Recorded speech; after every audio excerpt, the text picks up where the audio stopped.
nights I'ma wake up with the mindset that one day I'm gonna make it. And I don't think I'll be fine if I don't break my limitations. Don't try to stop me, I exist to write my own story. I'll make a decision if I want some peace or if I want the glory, yeah. Don't want a life that is complacent or possibly boring, just want a life that is worth every day exploring, My whole life I just wanted someone who would notice me.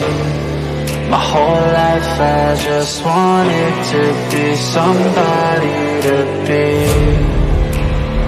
Yeah, I just wanna be great. Yeah, I just wanna be great. Hello and welcome to another episode of The Jam Session Goes Underground. This is a special episode. I am so happy about this episode. I'm happy about all of my episodes, but it's a very exciting day because, Cosmos Creative Television is reaching 2,000 members plus, and we're just going to keep going strong. It started off as this really small seed, and it's grown into something beautiful with all these beautiful, talented artists and musicians. And I'm just so honored to be here and to be part of an amazing network and an amazing team of people. Everybody who has been a part of this fest today has done an amazing job, and I'm just so honored to be a part of it. I have a very special guest on this episode, and she is the singer of an amazing cover band called the Shotgun Superstars. And without further ado, may I introduce you to Annie Clark, their singer. Hello, everybody. Hello. How are you doing? Hi, good. How are you? Pretty good. Thank you so much for being here. I appreciate it. Thank you for having us. He's the bass player. Oh, hello. It's so nice to meet you. And the husband. And the husband. That's the important part. Yeah. That's good that you all play in the same band. I guess I would like to start off by when did you all start in the music industry? When did this band come together? As a band, as a Shotgun, 3 years ago. But because of COVID, we was kind of start, then pause for 2 years. And then we start mostly last year to doing the big shows around the East Coast. But there's more. But there's more because we try to start a version of a band that we want to do 12 years ago. Yeah. We just couldn't find guitar players. Oh, well, but actually the very beginnings to start, I'm from Spain. Mm-hmm. So I had a Shotgun band here in Spain. So I started actually in the music business at the age of 14. So many years ago. So it's my whole life. That's interesting. What style of music did you grow up listening to? Oh God, rock. Mostly back then was Poison. But then I grew up more like Hardcore Superstar and all that Swedish rock. And this is actually what we do in my band. We do Hardcore Superstar, Crash Diet, Crazy League, Santa Cruz, plus Babylon AD, LA Guns, a little bit of Molly Crew, a little bit of Poison sometimes, but mostly it's focused on the Euro style. Oh, okay. That's really cool. Yeah. And I already asked you when you first got started in the industry, what bands are your favorite bands to cover? Because you said that you're a cover band. So what bands do you like to do the music of? Oh, well, I can say all these bands at the same time because they are all number one. So Hardcore Superstar, Diet, Crazy Leagues, Santa Cruz. I'm looking here at my set list for next week. Hit, Steel Dragon, Kicks, and I think that's it. Those are some good bands. Yeah. I listened to some of your music earlier, and you're very talented. I love your music so much. You have a powerhouse of a voice, and you're very, very talented. I just thought that I would tell you that. And the performance her performance is like it's unreal. The first time I saw that, once we actually had like once we finally put together Shotgun and got on stages where there's like lights and good sound, that was like probably 3 shows in, and I'm just playing, and all of a sudden she just like breaks out this like rock goddess thing. And like I was like, Yeah. I knew she does this type of stuff, but I've never seen it in person. Yeah. I've seen her Spain videos, and it's like I was like, holy shit. I just looked at her, and it was like, okay. Yeah, I was just like, well, finally a big stage with lights. Okay, now this is mine. I'm gonna own it. Yeah. Yeah. That's the hardest part, I think, as a performer is like, getting over the nerves and getting up on stage and just, owning the stage and not letting anybody see that you have even an ounce of nerves. Oh no, I mean, I don't get nervous. I'm just like, I'm ready. I'm just like, yeah. That's good. I'm just like excited. It's like, okay, can I start like now? I'm just usually what we do is just like they start playing the song and I just pop up by the right time and I just run and start. Yeah. Hard. Like, That's very important. That's good that you don't get nervous because, man, when I was a jazz guitarist, I would be nerves, nothing but nerves. Every time I got on the stage, I'm like, oh, I'm going to wear a hat. It's actually excitement of being playing on the stage and having a bunch of people in front of you. So it's kind of cool. That's being on the edge kind of helps too. Yeah. We're about to do Masquerade. Yeah. So we're gonna have like a really cool audience that actually knows, like half the audience know what we're doing actually as a cover band because we do European rock. So most of the United States has no clue. So we're basically just like a good original surprise. Band. Yes, but the people that do know what we're playing, they're gonna be like, because you can't get those bands here because of visas, how expensive it is. Work visas are not cheap, so it's hard to come in from Europe and like get onto U.S. soil and then tour and make money legitimately without being illegal about it to do things right. So the only outlet that most people have is they will come and they'll end up flying into like we'll say Miami to go to the Monsters of Rock cruise, and once they're in international waters, then they can play. Right, so they can have a tourist visa, get here, and get there.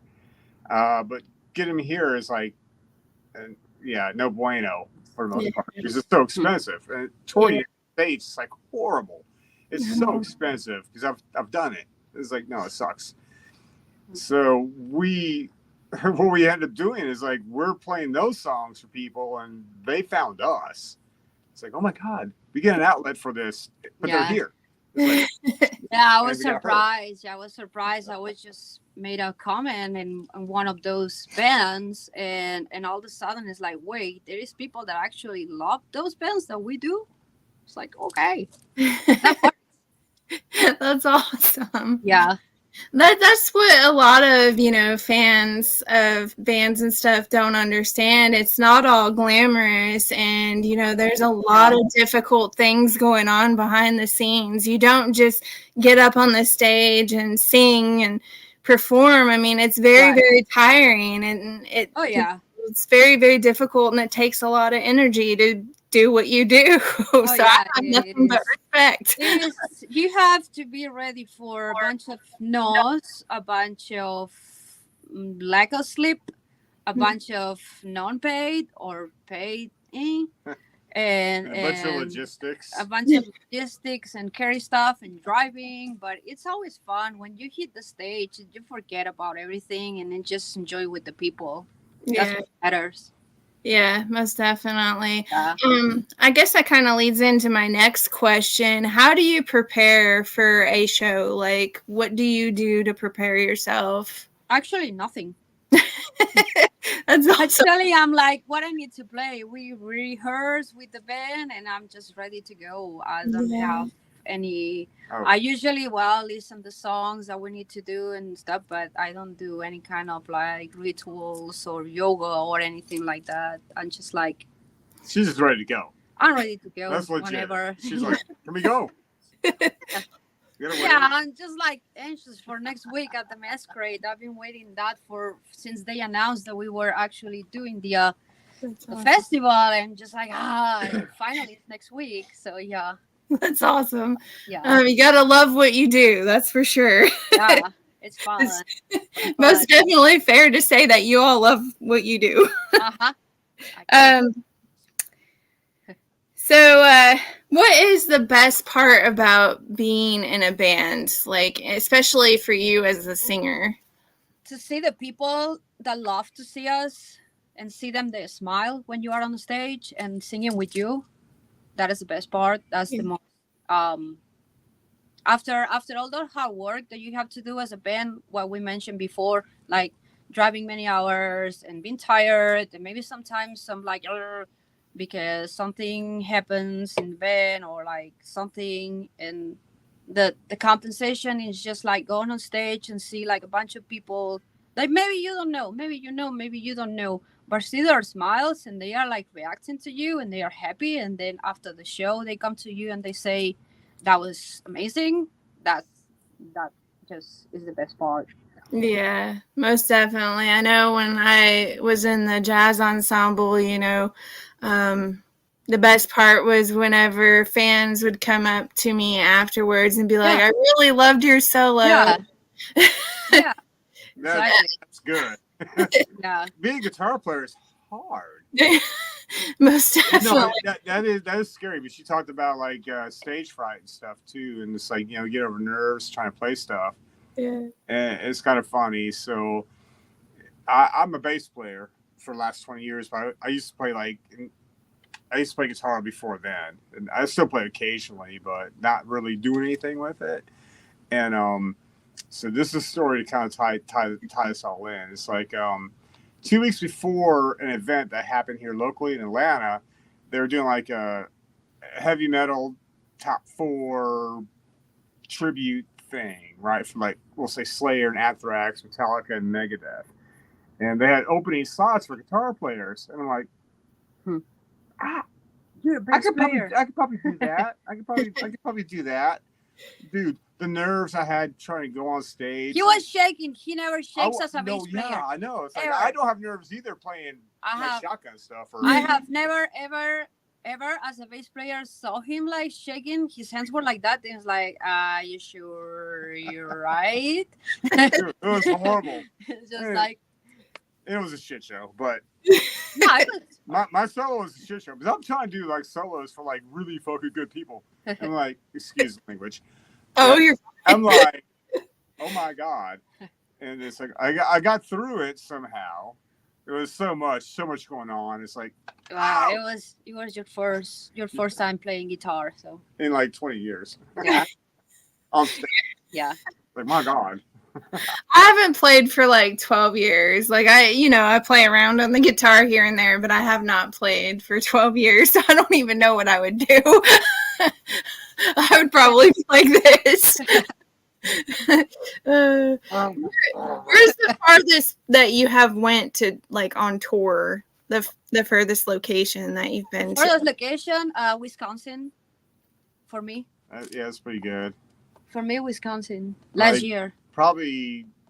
You probably North Dakota. LA. South Dakota. Oh, LA, yeah. Yeah, that's about as far as the United States can go, or North Dakota. Wait, can I consider say Spain, since I'm now living here? Oh, there you go. There you go. I think that counts. That's pretty awesome. Probably a shotgun would be like Wisconsin, though. Yeah, no, as a shotgun superstars, yeah, Wisconsin. We were still battling through like COVID restrictions stuff. So last year was like 8 states, and most of the East Coast and Midwest areas. Yeah. Working with my original band, just trying to do stuff. So yeah, Wisconsin's probably like that's a hell of a freaking drive. Yeah. Yeah. Chicago. It was Chicago the night before, and then Wisconsin, and then way back to Atlanta. from Wisconsin. Dead-eye drive. Yeah, he always drives.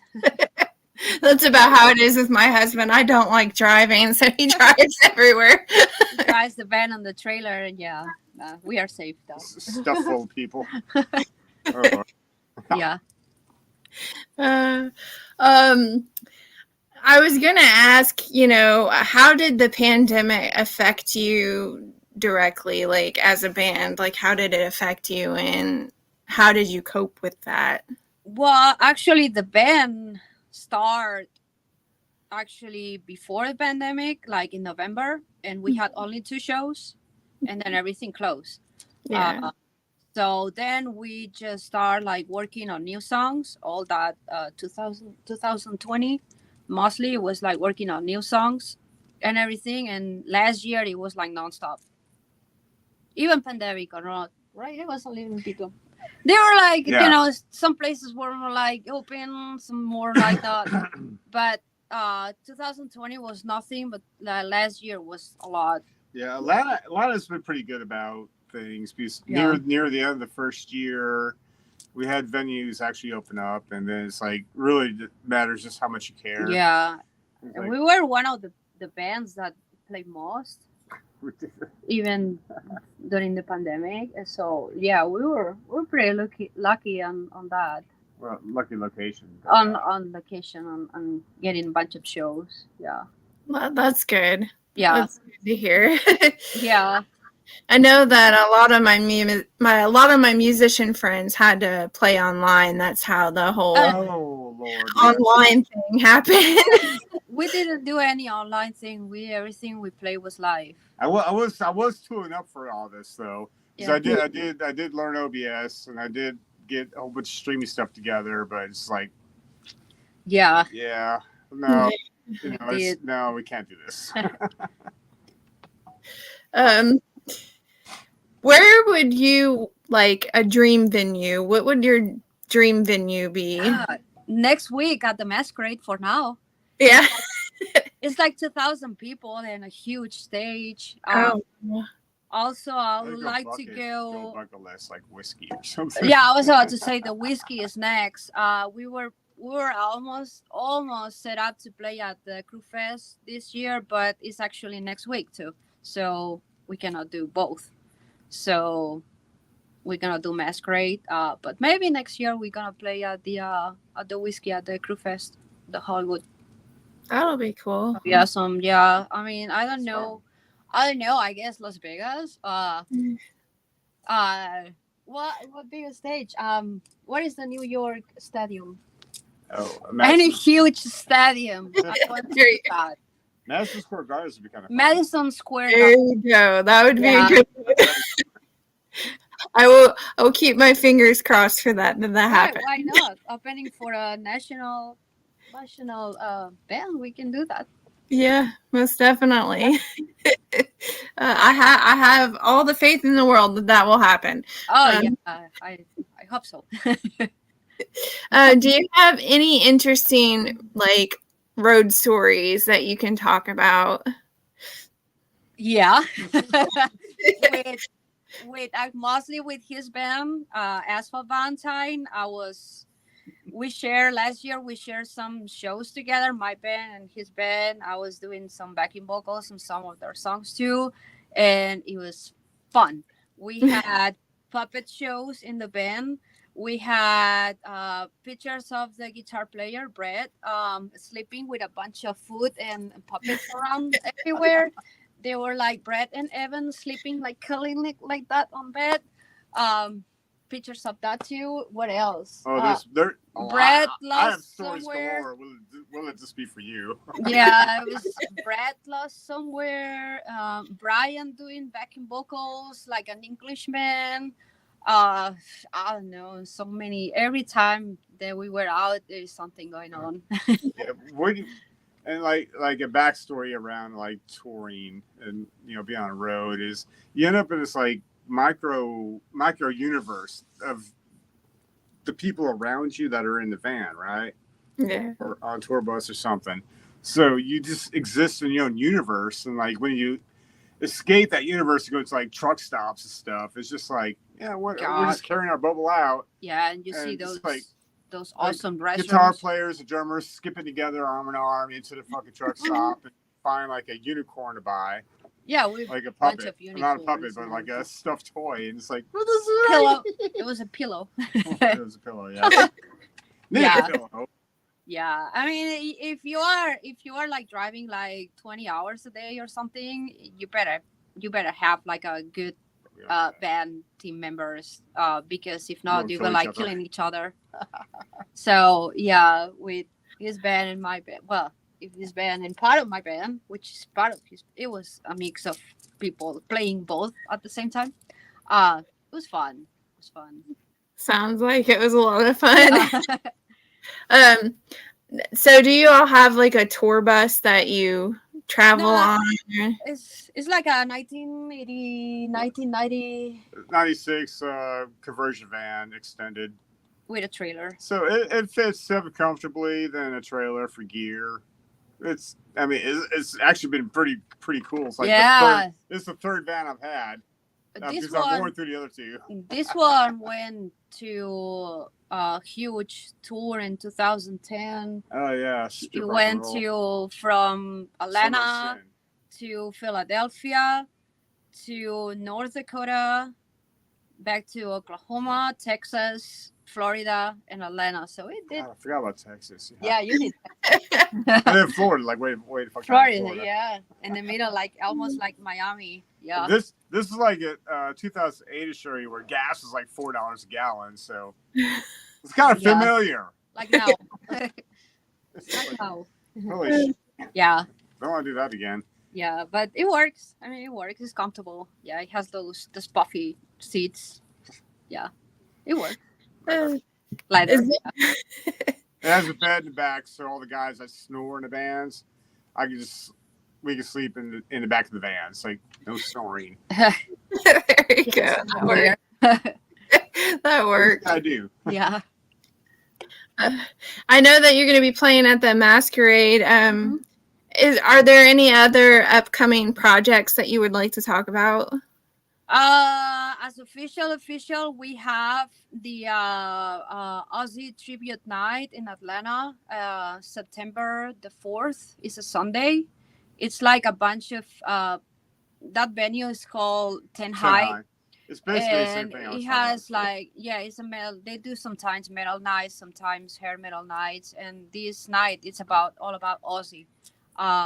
It's a bunch of 24 different Aussie songs, and then just musicians from Atlanta just go and jump on the stage, and it's like, well, I'm gonna sing this song, and the other guy is, I'm gonna play that. He has a schedule, and you are able to rehearse with these people before the show day, but it's fun. You meet a lot of people and networking, but this is what's gonna happen after the Masquerade. Well, it sounds like it's going to be a lot of fun. Yeah, Aussie, yeah. Sounds like a lot of fun. Where can people find your merchandise at? Like, where can they find your music? Actually, we are mostly on Facebook. That's where we mostly share stuff. We have some Instagram and Twitter. Twitter, barely nothing. I'm actually working on the website for shotgunsuperstars.com, where we can actually put our merch online. Right. Mostly, so that would be a couple weeks. Yeah, mostly the merchandise is at the shows. But we have like a post or something that if you like one of the shirts or something, or koozies or whatever we have as merchandise, just go to the Facebook or send us a message, and then we can ship it too. That's awesome. Like I said, I'd listened to some of your music, and it's really, really good. Like, thank you. All of you in the audience need to check out their music, because she's really talented. Come to the Masquerade. Come to the Masquerade. Yeah, most definitely. Philadelphia. I know it's Philadelphia, but I don't know. I'm probably somebody watching from Philadelphia. So yeah, there you go. Yeah. We have people from all over watching. Yeah, it's gonna be like a 3-day festival. It starts on Thursday as a showcase. We're playing on Friday and Saturday. So we are told that we are the house band. So we get to cover gaps where bands couldn't make it because of COVID. Yeah, there were some because we're there. There were some major bands, like known bands that they were scheduled to play there, and they were not able to do it for whatever reason, and we were able to do it.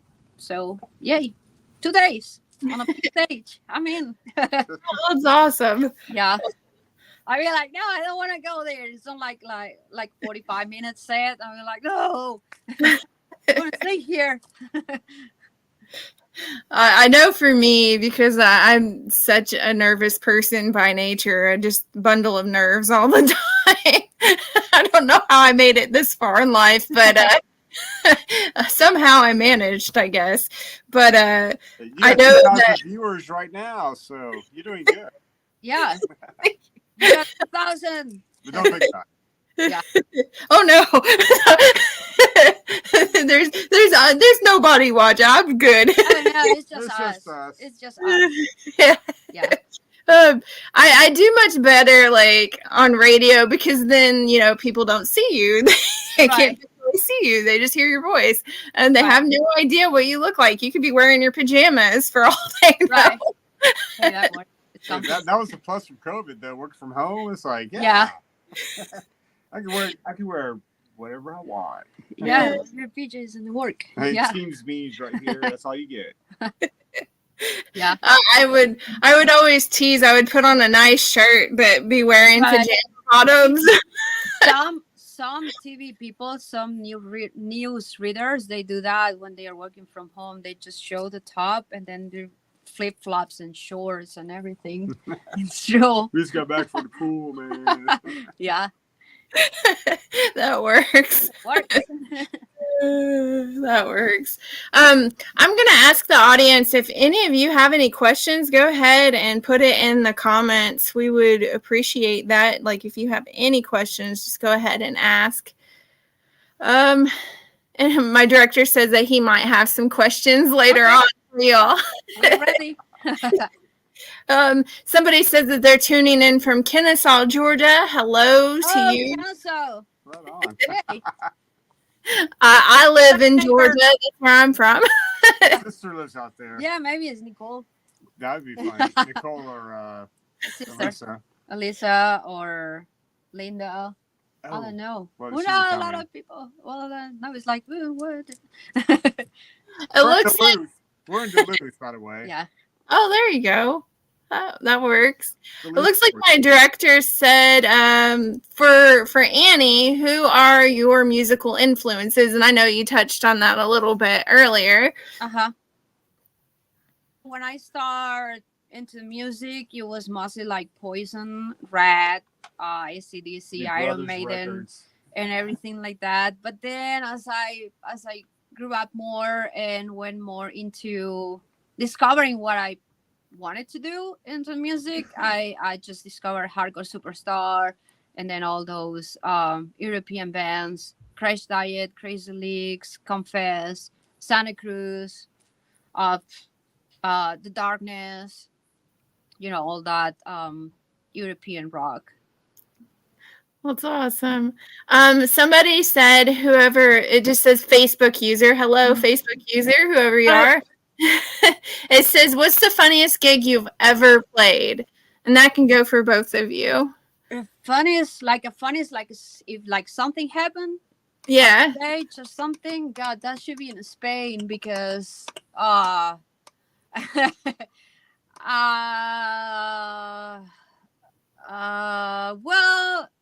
I guess it was one of my very first shows in Spain. Not even my parents knew that I was singing that night. So I just pop up on a stage and they were like, so I see everybody's reaction and I had to hold it and keep singing.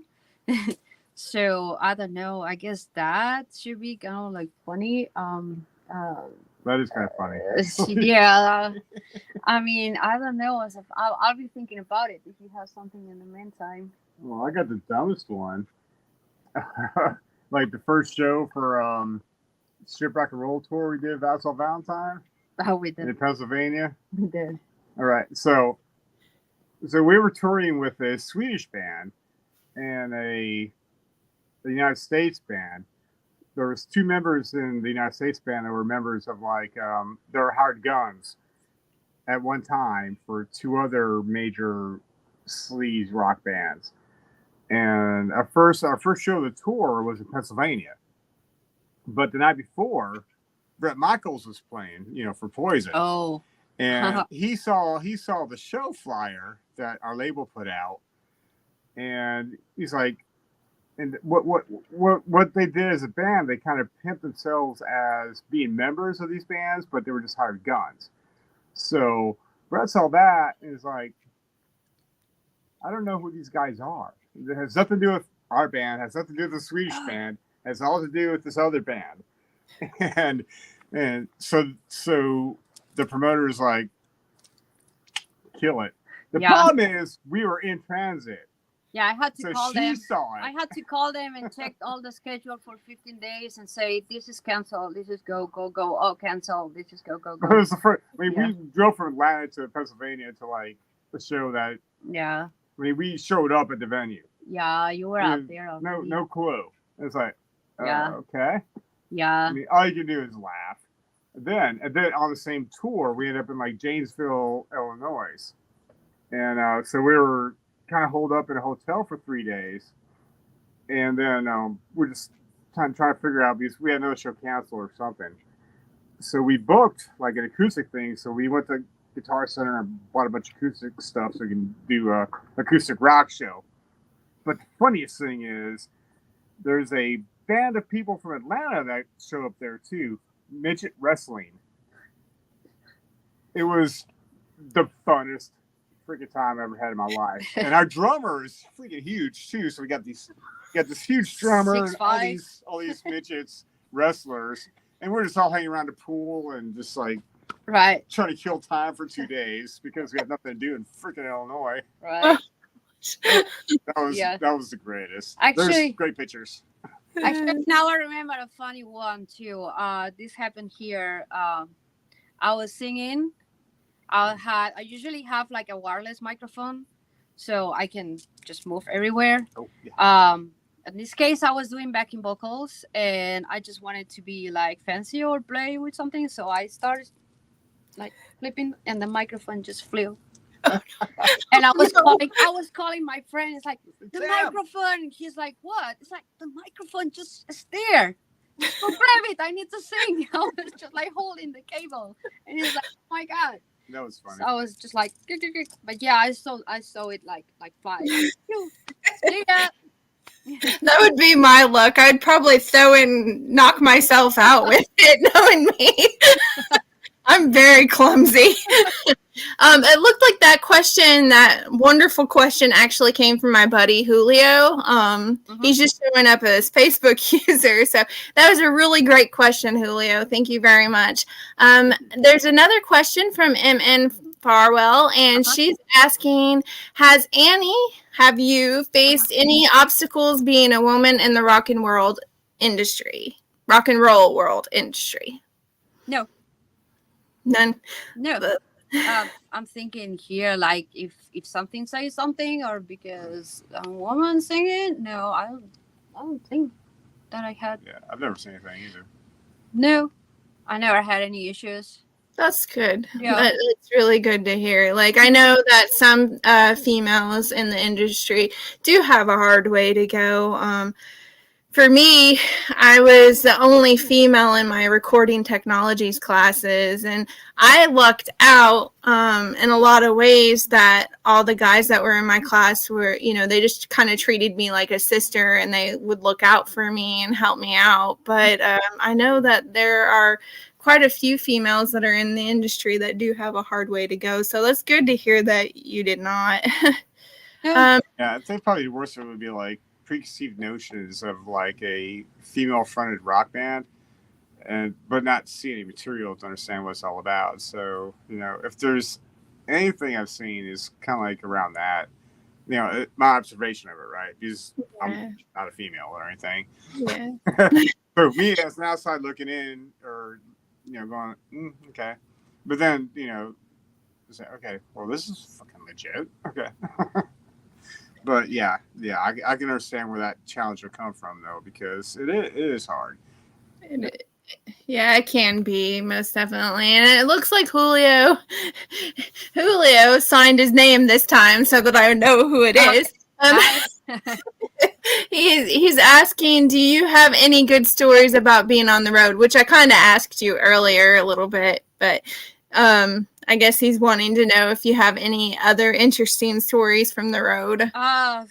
Seeing a bunch of dirty gas station restrooms, like the ones that you cannot even like stepping, like you open the door, and we were like on the way to Nashville, Ohio, or something like that. And we stopped like on many gas stations that we dropped to. No, we stopped on the weirdest one. So you have to even go inside and ask for the key.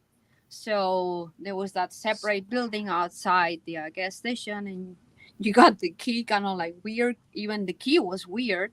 And then it's like you open the door and it was like, oh my God. Like it was like stuff everywhere.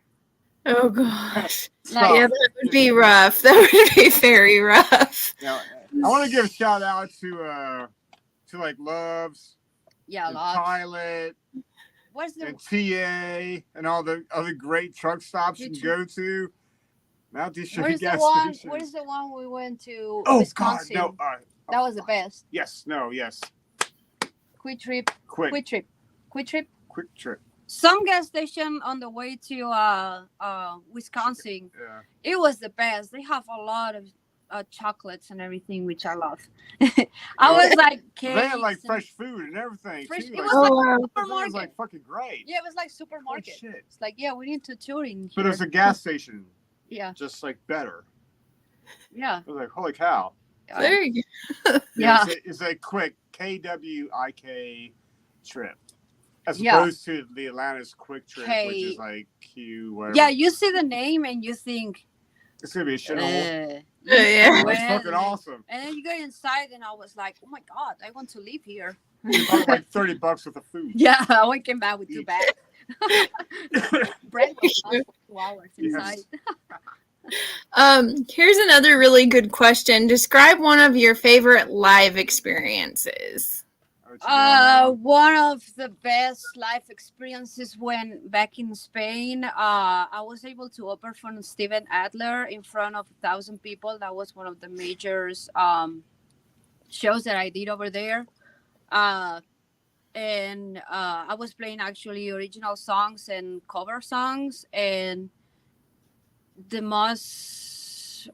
moment when you see that people is singing with you those songs, it was best. It was 1,000 people singing with you. It's like, that's one of the best feelings. Yeah, I guess. Yeah, that would as a live on stage. Yeah. So hopefully next week at the Masquerade we have a bunch of people singing with us too. Like the ones that know it. Yeah. We have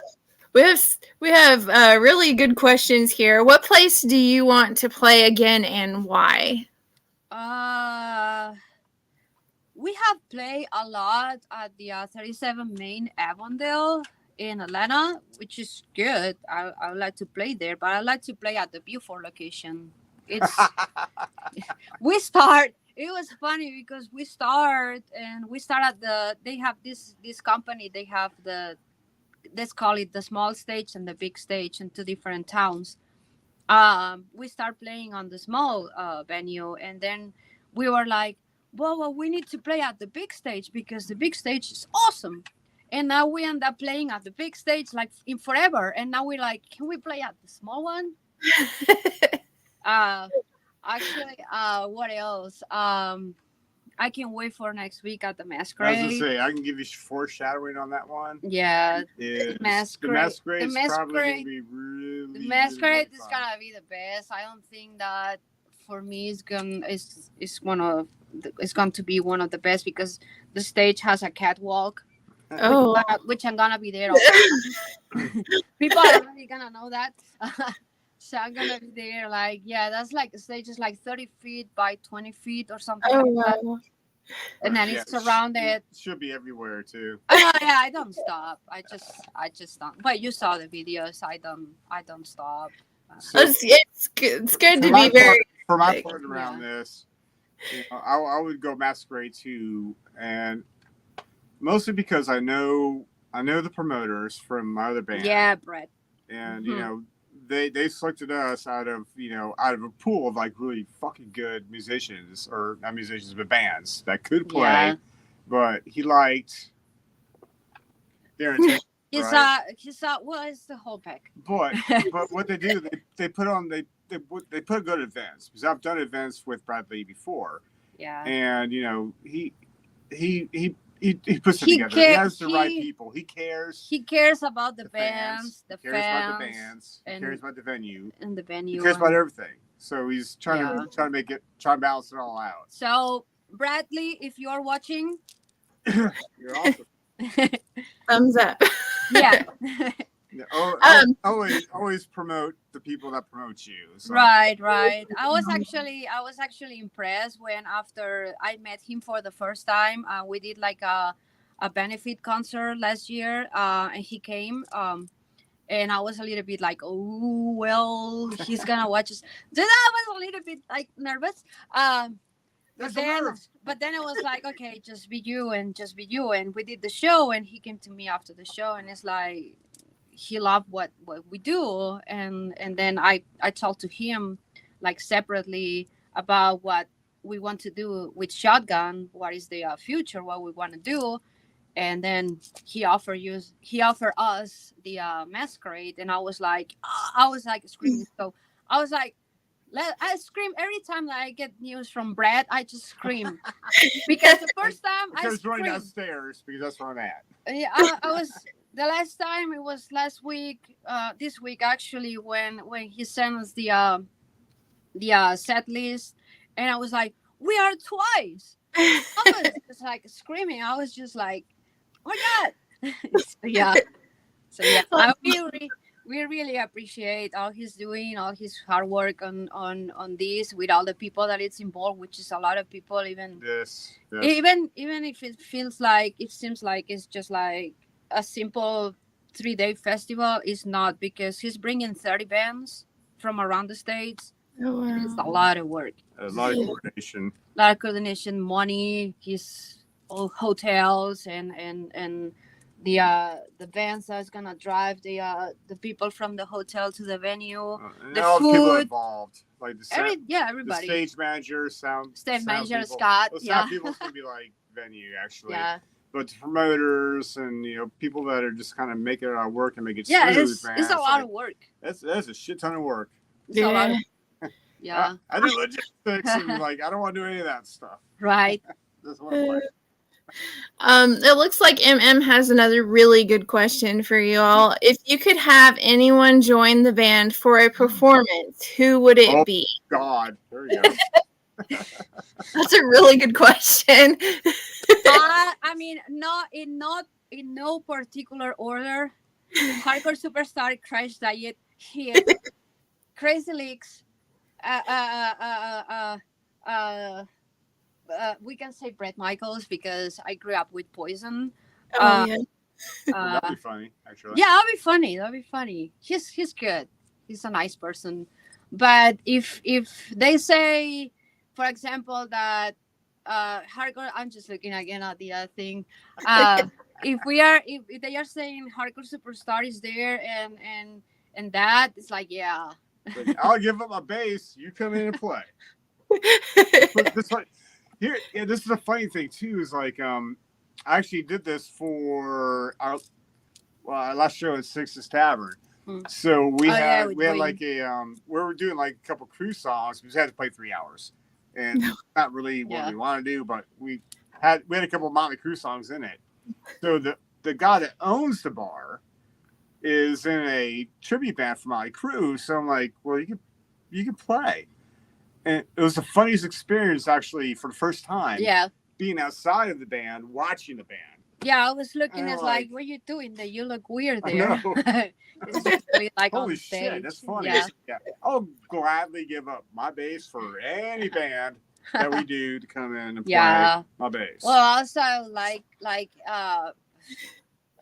Steel Dragon. I don't know God, any that'd be funny. Steel Dragon or what else in here? Kicks, Tesla. Uh, I would say if we had any member of any band, any band, band, come yeah. and do it. It's like It's so hard to say just one. except They for can all your come part. together. Or I mean, you can sing together with somebody else. Oh yeah. Yeah. That would actually work out too, right? That would be awesome. Yeah. That was a really good question, MM. Thank you. Yep.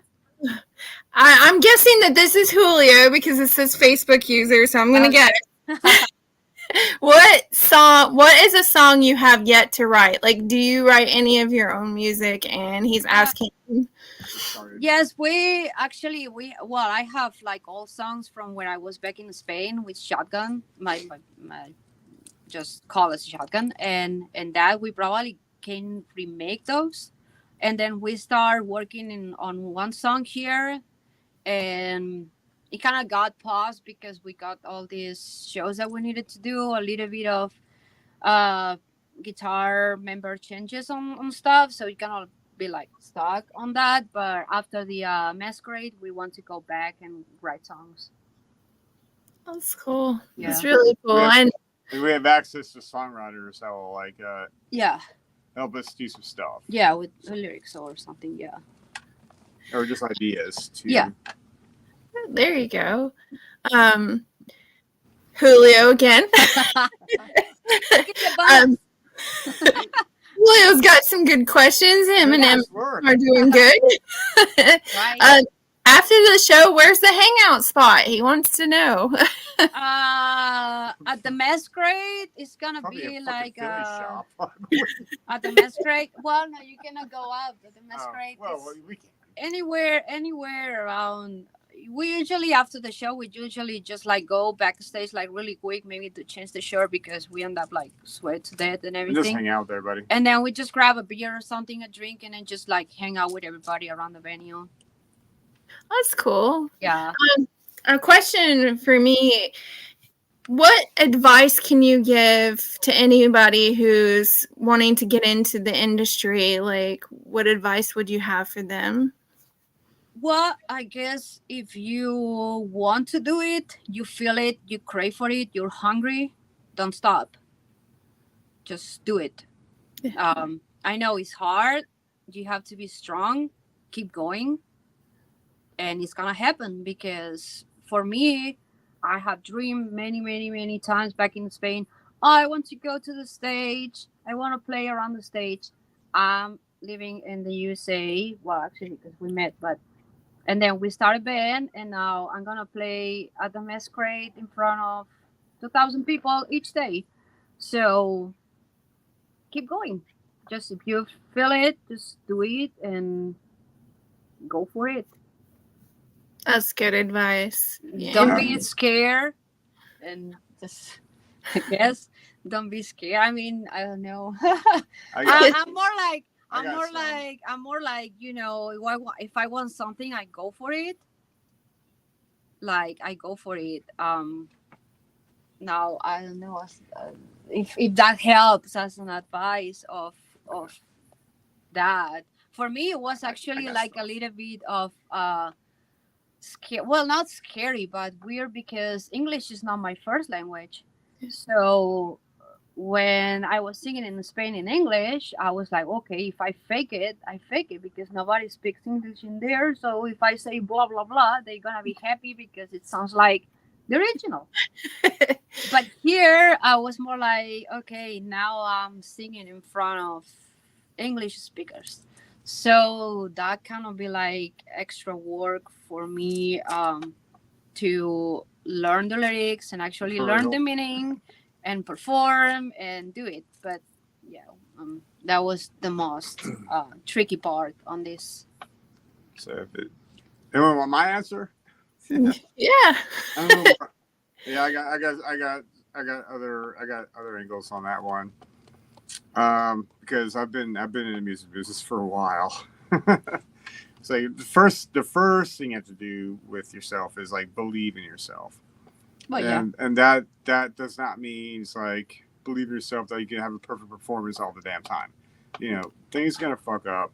Yeah. You're gonna fuck up. Other people fuck up. So fuck you up, or just shit fucks up. Yeah. And you have to accept it and just go. Shit happens. And there is like, a mistake. Whatever. Just let it go and just Or think smile about the on next. stage, right? It's like, I mean, I've done stuff where I just look at Annie. It's like, I know I done fucked up. I forgot. I just look at her like. I forgot once the lyrics, and I was just trying to find somebody that knew the lyrics on the crowd, and I was like, nobody knows the lyrics, okay, so I'm gonna just start singing something, and just keep going. And then you gotta trust your instinct. Right. When you're dealing with people in the business, right? So when you're dealing with venues, dealing with like people, dealing with bands, dealing with even fans too, you kind of have to go. You really kind of trust your gut on things and what you're hearing, because there's a lot of blowing smoke up your ass, and promises, whatever, that people can't keep. So you have to end up trying to get yourself in a realistic place where you just realize what's the value of any of this stuff. And like go from there, right? So keep the platform in a level place where it's not just like, oh my God, we're about to be famous or something. It's like that shit doesn't happen. It's like, I mean, we just got an email to booking at Shotgun for a management company. It's like them looking into it. It's like, oh yeah, it's like it's not a scam, but it's like low effort. It's like, well, yeah. Not even fucking worth the time. It's like we'll just do it ourselves. It's fine, And practice as a musician, as a vocalist. Yeah, it's a constant practice. You have to practice your craft. Just be good, right? Because what you want to be is like be able to think off the cuff, and just that also allows you to be like, or allows you to get over like the fact that there's a mistake. It's like whatever. I fucked that up. It's like. I do that all the time. It's like, whatever. But it comes from practice, and you're realizing that, you can only do so much. And sometimes you're just thinking about something else, or you're just playing. It's like, oop, you slipped, or because you got sweat. And you're just like, you just got to let it go. Yeah. I mean, Masquerade is actually kind of big for us because it's kind of crux for where we want to take the band to the next level. Well, it's it's just going to fucking happen because it's a rock show. Yeah.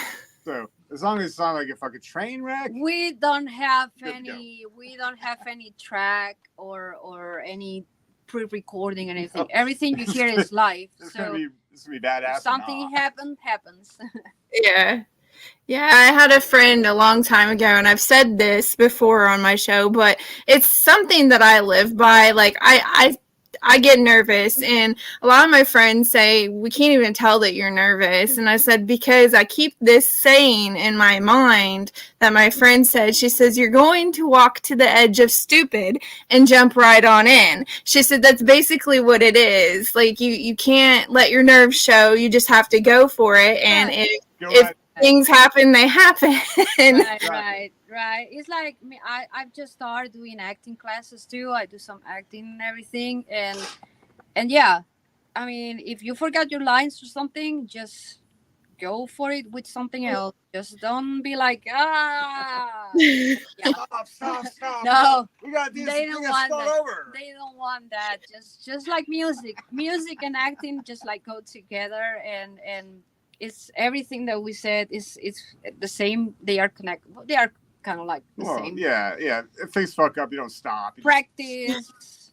Just continue trusting yourself. Be committed to what you're doing, and if you are, like, for example, if you are on the stage and you want to say hi, just don't do that hi, or don't do it, because you're gonna be like, and people can feel your energy. People in the crowd can feel your energy. No.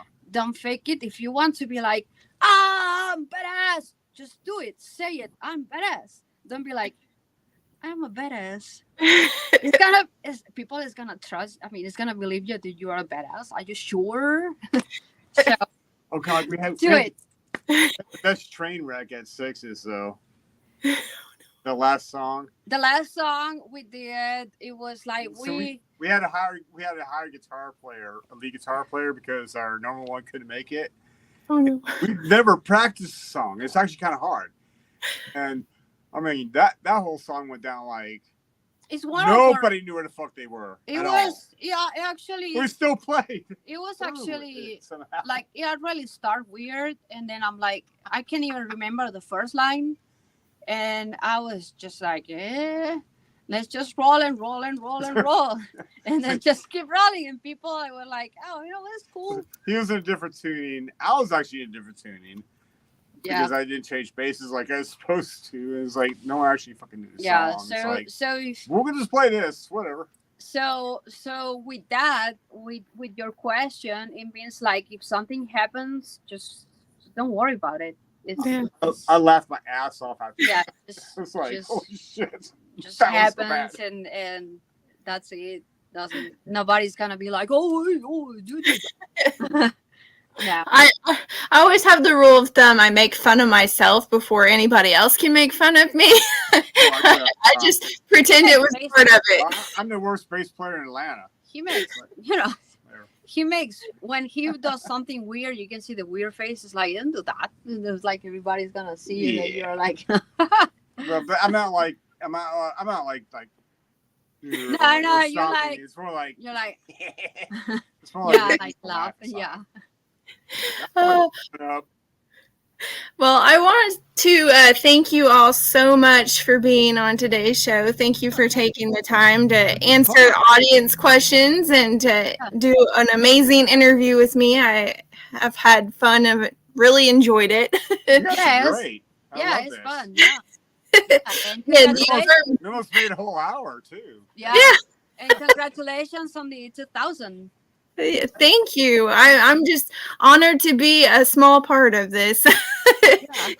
It's wonderful. Yeah. Well, I wish you the best in everything that you all do, and have fun at the masquerade. If any of you all want to catch them and you're in the area, definitely go to the masquerade and catch them, because they are an amazing band. They are. Feel free to hit us up on Facebook. We'll chat. Yeah, we're just normal people. We're about to go get wings and stuff. Yeah, we're gonna. There you go. Celebrate. That sounds good. That sounds really good. Yeah. Get you some beer. We gotta keep it the diet for next week, so it's gonna be small meals for a week. Oh goodness, yeah. I can understand that. And then we're gonna have like a biggest cheesesteak in Philadelphia. Yeah. There you go. Well, thank you all again so much for being here. Catch them on Facebook, and if you're in the area, catch them at the masquerade. And thank you so much to my audience for all the wonderful questions and for being here. We appreciate you. Until next time, catch you all on the flip side.